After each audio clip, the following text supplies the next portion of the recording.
to Film Addict. I am your host, the Gunslinger, the Film Doctor. I'm gonna need and you. finally, Okay, Dwayne The Rock Johnson. the film surgeon has come back. Slash Gladiator? Is that what you were doing? To the act. Russell Crowe? Okay, gotcha. Welcome back to the act, everybody. Today we got a mild film, that we need to dissect today. Ghostbusters Afterlife. Coming to us from Michael's Voodoo. We did not see this one in theaters, so this is video on demand. Actually, that's incorrect. I saw it in theaters. I did not see this in theaters. I saw this video on demand. I did. And right now, you can watch this on any place you can buy a movie on video on demand, or you can go to your local Best Buy, your local video store, pick it up, buy it, DVD, Blu-ray. With all that being said, again, another Ghostbusters film. So without further ado, let's jump right into... I feel like I had to save you there. I'm like, does he have more to say before I jump in here? Let's jump right into our film review.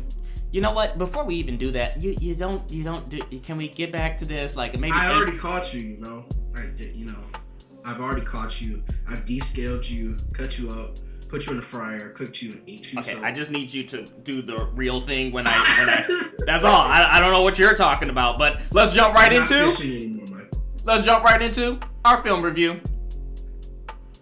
There you go.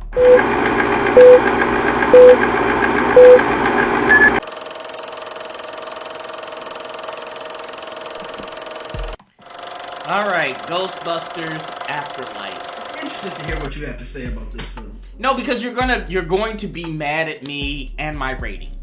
I'm not gonna be mad at you.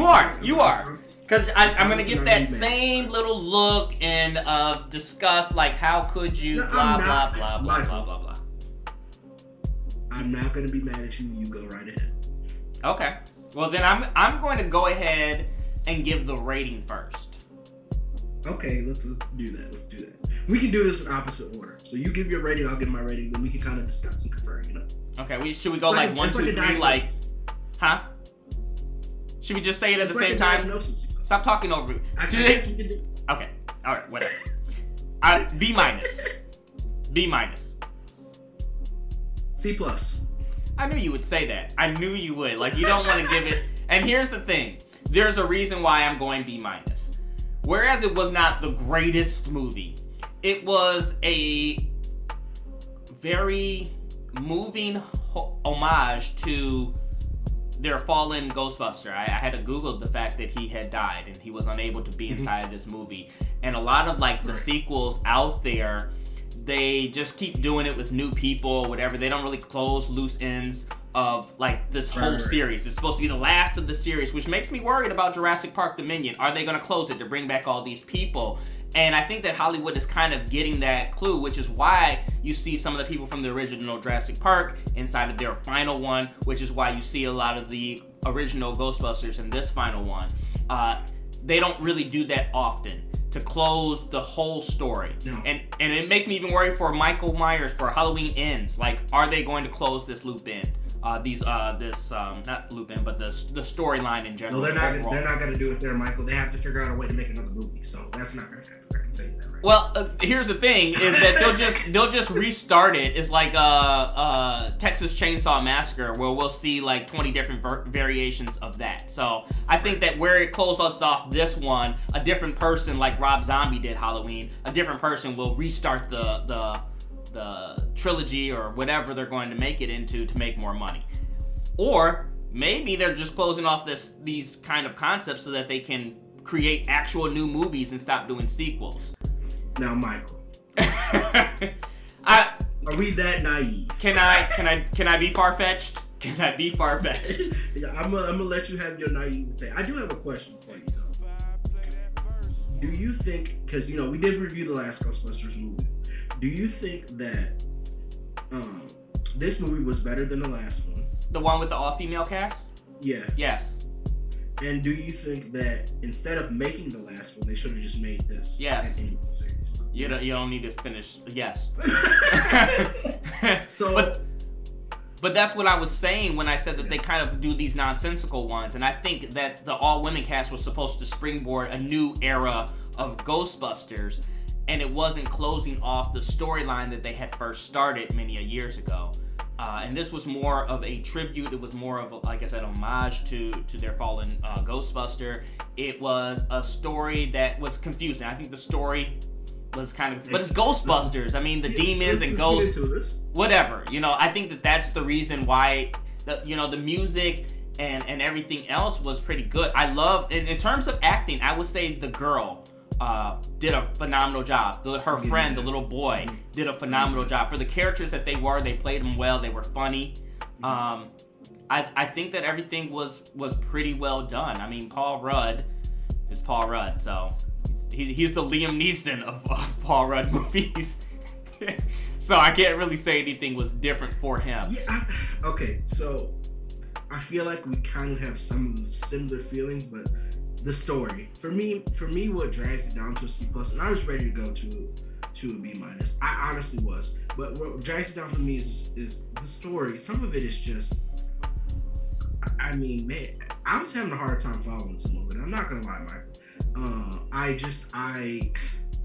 They could have done a better job of being more clear and succinct with the story. That's why I went with the lower B, because it was just really the story that could have been fine-tuned and better to make, and they could have kept a lot of the things, like the ghost is guiding old girl towards clues to find out stuff, but some of the other stuff with the demons and blah blah blah. And I was even excited in the trailer when you see the marshmallow. I'm like, oh, what are they gonna do with that? And then that was kind of like not the best. No. I mean, I love seeing the nostalgia of the original Ghostbusters car, and its upgrades and everything and new gadgetry with the remote control car and everything. So to me, it was just the story-wise on the low end of that B. But it wasn't an average movie. It just needed a little bit better writing at some points. C+ is above average, Michael. C is average, C+ is above average, C- is slightly below average. I think anything in the C is considered average. If you got a test grade and it said C+ or C-, you'd be like, oh, C-, I'm not failing, I got average. It's still average. No, C-, I'll be like, oh, I'm almost failing. I'm below average. C, I'm average. C+, I'm above average, but not well enough above average to be a B. We can do a ratings review if you want, but I'm saying C- is like, bro, I almost wasn't in average, but that's neither here nor there. So yeah, I mean, okay. So here's the thing with Stay Puft Man, that was a disappointment. Let's just be honest about that. That was kind of disappointing. Some of the CGI in here, did you think the CGI was super great? I didn't like the demons. Okay, see, that's another thing that brings it down for me. It's like the CGI too, and they should have had really cool looking ghosts that were different. Like they went with the storyline of demons versus concentrating on capturing ghosts. And then these demons are taking over the bodies. They gotta fuck in order to say a lie. I don't know. I hate that sounds like a spoiler, but I didn't like it, that part. But I liked the movie. The CGI too, Michael. It's the story plus the CGI for me. It's like, and we're in an age now where they could have done this properly. If we were still in, the 90s or the early 2000s, and we didn't have the technology that we have now, I would give a break. But for a movie of this caliber, a science fiction movie with the backing of the name Ghostbusters, to have some very questionable CGI at some points is a problem for me.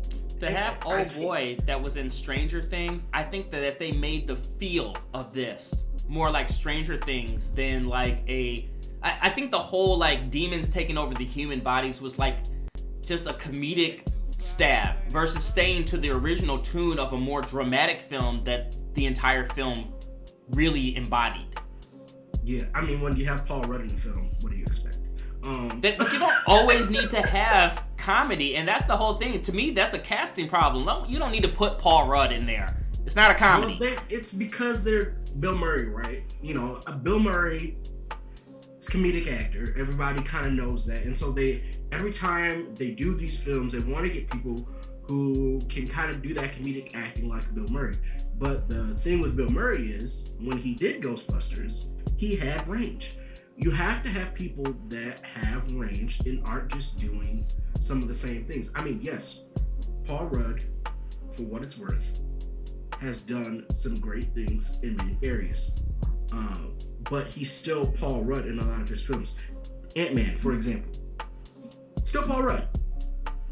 But he's Paul Rudd as a superhero. Here's the thing is that you saw... my problem, I think, is that you saw him consistently delivering this comedic performance throughout that kind of downgraded the dramatic portion. If he's that comedic portion, we should have saw 2, 3, maybe 4 jokes and scenes with him. He became a character that was comedic, that was trying to blend with a dramatic movie. It's like mixing oil and water.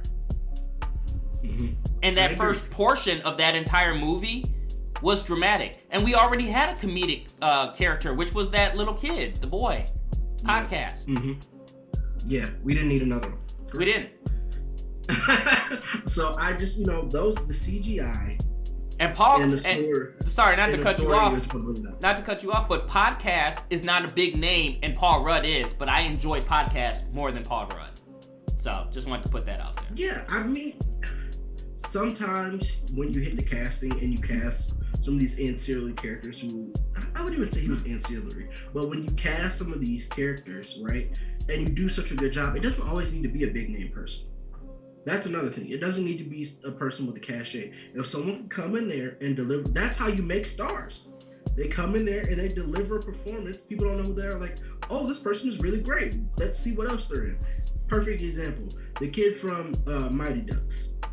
What is his name? The bigger kid from Mighty Ducks. I know who you're talking. I don't know his name, but I know who you're talking about. He's everywhere now, but he wasn't a star before. It's doing stuff like that got his name out there where he's putting out quality work. Well, that's another problem with Hollywood. They're not giving those opportunities. Yeah. Yeah. You have to be given those opportunities. I would love to see podcasts in more things, I feel like he's earned that, I would like to see him in more things too, as long as he's not podcast in all of those things. Then it's going to be like Paul Rudd all over. Let's see the range that he has. I saw a podcast and it was good. That's a great character. But don't put him back inside of another movie and his personality is the same as podcast. Yeah.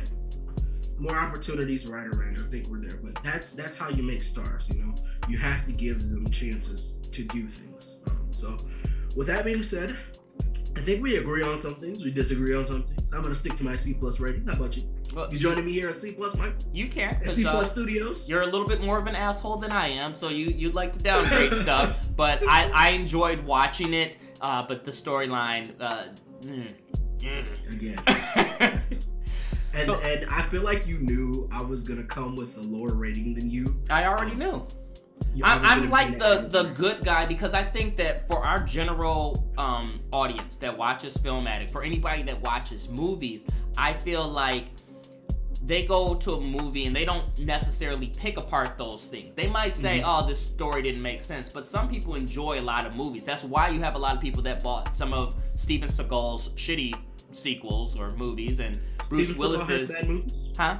Steven Seagal has bad movies? Okay, so you...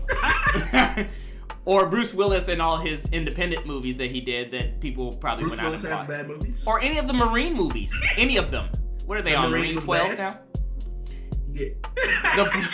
The point of the matter is that it is what it is, and so people would enjoy it for was it entertaining to them. We can break it down from a technical aspect, from a film aspect, and say these are the things that make for a good movie, but I still think that majority of people, they may not say that was the greatest movie, but I do think that they would be like, yeah, it was good. I liked it. It is what it is.